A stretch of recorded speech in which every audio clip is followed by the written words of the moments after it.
तो स्वागत है दोस्तों आप सभी का इंडिया न्यूज़ के इस डिजिटल प्लेटफॉर्म पे और मैं हूं आपके साथ आयुष। दोस्तों आपको ये पता है कि अभी सफाई कर्मचारी पिछले काफ़ी समय से प्रदेश के अंदर अपनी अलग अलग मांगों को लेकर के विरोध प्रदर्शन कर रहे थे। बहुत लंबे समय तक आपने देखा कि ये विरोध प्रदर्शन उनका चल रहा था। हालांकि कुछ मांगों को लेकर के फिर आपने देखा कि प्रशासन और इन विरोध कर रहे कर्मचारियों के बीच में सहमति बनी और उसके बाद ये जो विरोध प्रदर्शन था वो समाप्त किया गया था। लेकिन अब कर्मचारी एक बार फिर से आंदोलन की राह पकड़ने की तैयारी कर रहे हैं और ऐसा वो क्यों करने वाले हैं मैं आज आपको बताता हूं। तो सबसे पहले सफाई कर्मचारियों ने 10 नवंबर तक जो अपनी हड़ताल है उसको बढ़ा दिया है और ये अभी आगे भी जारी रहेगी, ये सफाई कर्मचारियों का कहना है। दरअसल 10 नवंबर तक जो हड़ताल बढ़ाने का ऐलान है इसमें जो यूनियन के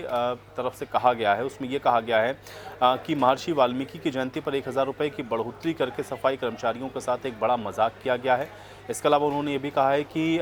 सरकार अंतिम पायदान पर बैठे हुए व्यक्ति के उत्थान की बात तो करती है, लेकिन जो सफाई कर्मचारी हैं अपनी जिन मांगों को लेकर के वो इतने लंबे समय से आंदोलनरत हैं उस पर कोई भी सुनवाई नहीं हो रही या उस पर कोई सही तरीके से सरकार कोई कदम उठाने के लिए तैयार नहीं है। और इसलिए जब तक उनकी जो मांगें हैं वो पूरी नहीं हो जाती हैं तब तक उनका ये विरोध प्रदर्शन इसी प्रकार से जारी रहेगा। तो यहाँ पर ग्रामीण सफाई कर्मचारी हैं जिन्होंने आपको बता दें कि अपनी जो हड़ताल है वो जारी रखी है और उसको 10 नवंबर तक अभी और आगे बढ़ाने का ऐलान किया है।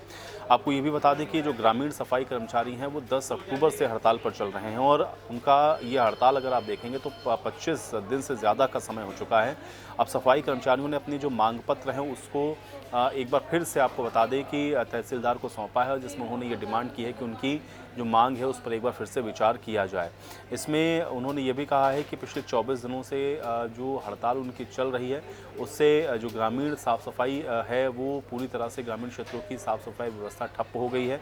और जो बढ़ोतरी 1000 रुपये की भी जा रही है वो उनके लिए नाकाफ़ी है और इसलिए वो जो अपनी डिमांड्स कर रहे हैं उस पर सरकार को पूरी तरह से गौर करना चाहिए और जब तक सरकार उनकी जो मांग है उस पर सहमति नहीं जताती उनका विरोध और उनकी हड़ताल इसी प्रकार से जारी रहेगी। अब देखना यह है कि इस पर आगे जो समाधान का रास्ता है वो किस प्रकार से निकाला जाता है।